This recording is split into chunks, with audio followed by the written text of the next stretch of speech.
Mis queridos hermanos, muy buenos días. Espero que se encuentren bien en sus casas, que Dios les haya cuidado, les haya bendecido en la medida de todas estas circunstancias que estamos viviendo. Quizás algunos estemos padeciendo un poco de enfermedades, otros un poco de hambre, pero sin embargo, sabemos y entendemos que lo más importante es nuestra salvación. Y eso ya debe procurar un gozo en nuestras vidas. Quisiera leer con ustedes en esta mañana un pasaje en la palabra del Señor. Vamos a tomar nuestras Biblias y vamos a ir al libro de Éxodo. Éxodo capítulo 12. Éxodo capítulo 12, versículo 21 hasta el 28. Éxodo 12, 21 al 28. Y dice la palabra del Señor: Y Moisés convocó a todos los ancianos de Israel y les dijo: Sacad y tomaos corderos por vuestras familias y sacrificad la Pascua. Para aquellos que no conozcan mucho esta historia, esta es la historia del pueblo de Israel cuando estaban en esclavitud en Egipto. Posiblemente 3 millones de personas estaban siendo esclavos para hacer trabajos forzados para los egipcios. Y Dios había enviado a un libertador llamado Moisés, el cual hizo unos milagros espectaculares llamados las 10 plagas para poder sacar a ese pueblo y llevar hasta la tierra prometida. Y entonces, antes de salir, Dios le había dicho a Moisés y le había dado instrucciones, y dice en el 22: Y tomad un manojo de hisopo, es decir, una esponja, y mojadlo en la sangre que estará en un lebrillo o en una fuente, y untad el dintel, el marco de la puerta, y los 2 postes con la sangre que estará en el lebrillo. Y ninguno de vosotros salga de las puertas de su casa hasta la mañana, porque Jehová pasará hiriendo a los egipcios, y cuando vea la sangre en el dintel y en los 2 postes, pasará Jehová aquella puerta, y no dejará entrar al heridor en vuestras casas para herir. Antes de esto, les había dicho Moisés que debían sacrificar un cordero sin defecto, o un animal sin defecto de los que les había explicado, para que puedan recuperar o tener la carne y la sangre por separado. Y entonces dice en el 24: Guardaréis esto por estatuto para vosotros y para vuestros hijos para siempre. Y cuando entréis en la tierra que Jehová os dará, como prometió, guardaréis este rito. Y cuando os dijeren vuestros hijos: ¿qué es este rito vuestro?, vosotros responderéis: es la víctima de la Pascua de Jehová, el cual pasó por encima de las casas de los hijos de Israel en Egipto, cuando hirió a los egipcios y libró nuestras casas. Entonces el pueblo se inclinó y adoró. Y los hijos de Israel fueron e hicieron puntualmente así como Jehová había mandado a Moisés y a Aarón. Y este rito lo repitió el Señor Jesús. 2000 años habían pasado entre este momento que Moisés vivió y el momento en donde el Señor Jesús convocó a sus 12 discípulos en el aposento alto a celebrar la Pascua, que era rito perpetuo. Y el Señor Jesús lo volvió a establecer cambiando ciertos elementos nada más, cambiando elementos como el cordero por el cuerpo del Señor Jesús y la sangre del cordero por la sangre del Señor Jesús. Y el resto tiene que continuar hasta nuestros días, hasta que el Señor venga otra vez. Y dice que nuestros hijos preguntarán: ¿y qué es ese rito que ustedes hacen? Cuando tomando un pan y una copa nos reunimos en celebración para poder recordar lo que el Señor Jesús hizo. Y algunos no entenderán, pero nosotros, los que hemos creído en el Señor Jesús y creemos en su palabra, Lo celebraremos hasta que el Señor nos lleve de este cuerpo o hasta que el Señor venga en persona a llevarnos en las nubes. Porque es celebración perpetua, un rito de adoración al Señor. En 1 Corintios capítulo 11. 1 Corintios capítulo 11. Más o menos 40 años luego de la muerte del Señor Jesús, más o menos entre 30 y 40 años luego de la muerte del Señor Jesús, escribe el apóstol Pablo a esta nueva iglesia que había sido fundada y nacida en una ciudad que no era judía, en una ciudad gentil. Esta ciudad de Corinto había una iglesia a la cual el apóstol Pablo les escribe, les dice, capítulo 11, 1 Corintios 11, 23. Porque yo recibí, dice, del Señor lo que también os he enseñado. Y esto es lo que nosotros hacemos, sus líderes, porque nosotros recibimos del Señor, de su palabra, lo que también les estamos enseñando. Y dice que el Señor Jesús la noche que fue entregado, tomó pan. Y habiendo dado gracias, lo partió y dijo, tomad, comed, esto es mi cuerpo que por vosotros es partido. Tomemos pues, mis queridos hermanos, el pan. Podamos repartirlo entre nuestra familia.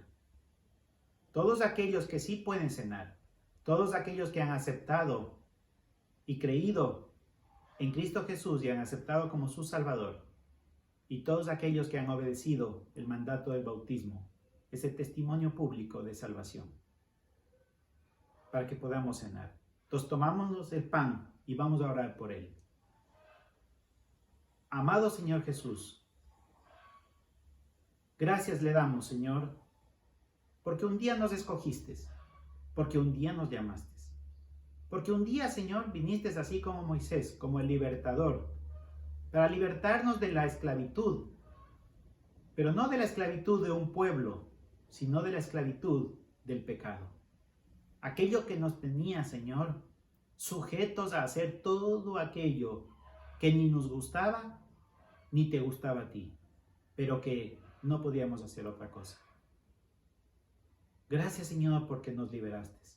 Gracias, Señor Jesús, porque sabiendo a qué venías de este mundo, dejando tu trono de gloria, viviste, Señor, completamente sin pecado, para ir a una cruz y presentar tu cuerpo como un sacrificio vivo y agradable, como un cordero inmolado, que no abrió su boca y fue al matadero. ¿Por qué? Por amor a mí y por amor a todo aquel que tú has llamado y has salvado. Gracias, Señor Jesús, por este pan que simboliza tu cuerpo. Bendícelo, Señor, y permítenos cenar. Hermanos, tomando entonces el pan, vamos a comerlo.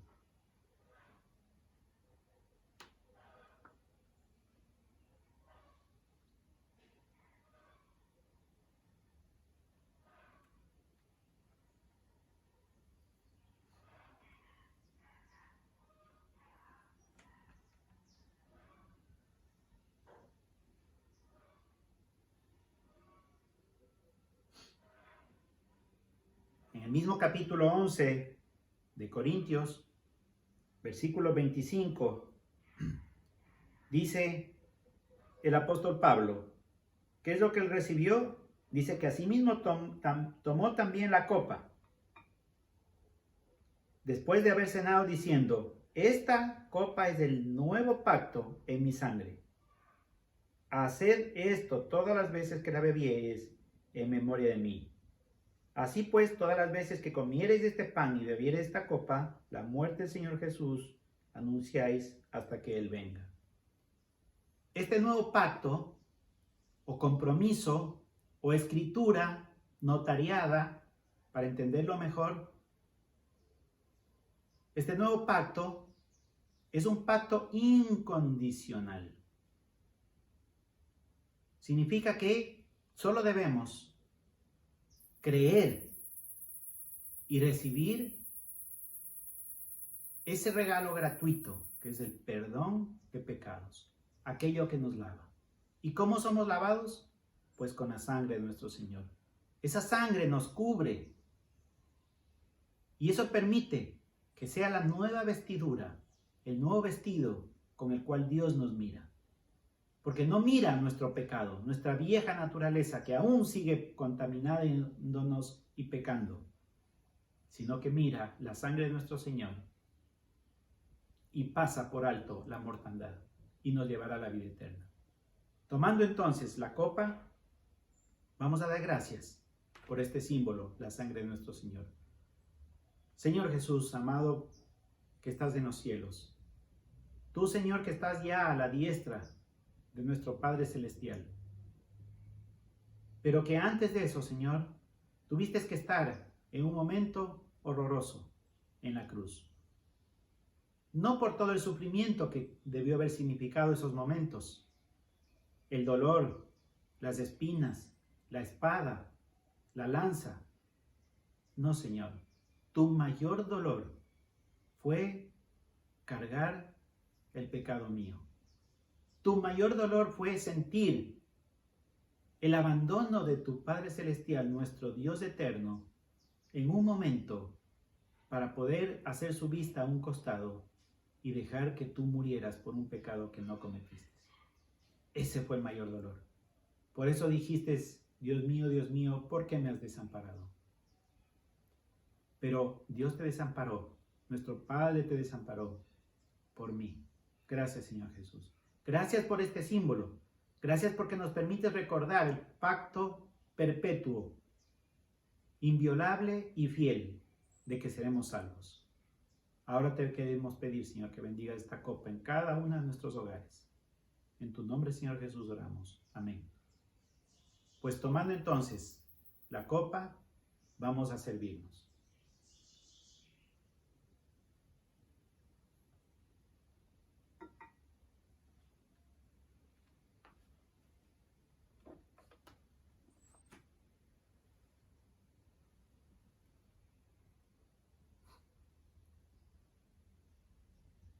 En muchas iglesias, a nivel mundial y por todos los tiempos después del día de Pentecostés, hay personas que asisten sin haber creído en lo que dice la palabra de Dios. No creen que 12 personas que vivieron junto a un hombre por 3 años y le vieron hacer tremendos milagros, como resucitar muertos, caminar sobre las aguas, calmar las tempestades, levantar cojos, paralíticos, dar la vista a los ciegos, milagros espectaculares. Pero eso no fue tanto lo que les impresionó, porque eso ya lo habían hecho quizás otras personas como Elías y Moisés. El mayor milagro que vieron, la mayor virtud que vieron en este hombre llamado Jesús fue que no cometió ningún pecado. Y por esa razón, estos 12 hombres y otros muchos más, quizás 70 o 120 que vieron que el Señor Jesús no pecó y fue a una cruz para cumplir lo que estaba escrito en la palabra de Dios, que como cordero iba a ir a un matadero para librarnos del poder del pecado, estuvieron dispuestos por 70 o 80 o 60 años a morir y a sacrificarse para dejarnos este libro escrito. Entonces digo que muchos, es penoso que asisten y aún en nuestra iglesia asisten y aún no creen en el Señor de este libro, en aquel que murió en la cruz, y creen que es un cuento y no le dan importancia. Pero es más penoso aún que ya habiendo creído y siendo salvos, no le obedezcan. ¿Cómo? Al no bautizarse. Así que si tú, hermano, estás ahí viendo este video y has cenado o no has cenado, perdón, y estuviste junto a aquellos que cenaron, habla con Dios, arrepiéntete y apenas nos volvamos a reunir, pide ser bautizado. Que el Señor bendiga sus vidas en esta semana y en el resto del tiempo venidero. Que nos libre de esta pandemia y que podamos gozarnos para predicar la palabra del Señor. Cuídense, mis queridos hermanos. Les quiero mucho. Amén.